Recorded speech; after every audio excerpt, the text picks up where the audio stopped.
பெரிய silver spoon அப்படி இல்லைன்னா குழிக்கரண்டி எடுத்துக்கணும். அதில் ஒரு பிஞ்ச் அளவுக்கு மஞ்சள் தூள், 4லேருந்து 5 ட்ராப் தேங்காய் எண்ணெய் எடுத்துகிட்டு இது ரெண்டையும் மிக்ஸ் பண்ணி விட்டுட்டு இதை இப்போ மிதமான சூடில் அடுப்பில் வந்து அப்படியே காட்டி கொஞ்சம் சூடு பண்ணிக்கணும். நல்லா கொஞ்சம் பார்த்திங்கன்னா கடுக்குன்னு சூடாகணும். இதை அப்படியே ஒரு பிளேட்டுக்கோ இல்லைனாக்கா ஒரு சின்ன கிண்ணத்துக்கோ பவுல்க்கோ சேஞ்ச் பண்ணிக்கோங்க. கொஞ்சம் சூடு ஆறட்டும். ஆறுனதுக்கப்புறம் இதை நம்ம எங்கே தேய்க்க போகிறோம் அப்படின்னாக்கா நம்மளுடைய கால்களில் தான். கால்களில் பார்த்தோம் அப்படின்னாக்கா சின்ன சின்னதாக சேத்து புண், அதே போல் பார்த்திங்கன்னா வெடிப்பு இதெல்லாம் வரும்.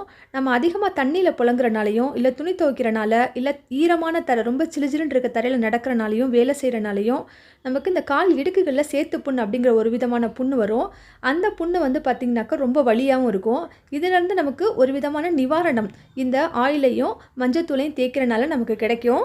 டெய்லி தூங்க போகிறதுக்கு முன்னாடி கால்களில் நல்லா சோப்பு போட்டு கழுவிட்டு இந்த மாதிரி எண்ணெய் மஞ்சத்தூள் கலந்த இந்த கலவையை காலில் தேய்ச்சிட்டு தூங்கி எந்திரிச்சோம் அப்படின்னாக்கா ஓரளவுக்கு நமக்கு வலி வந்து குறையும்.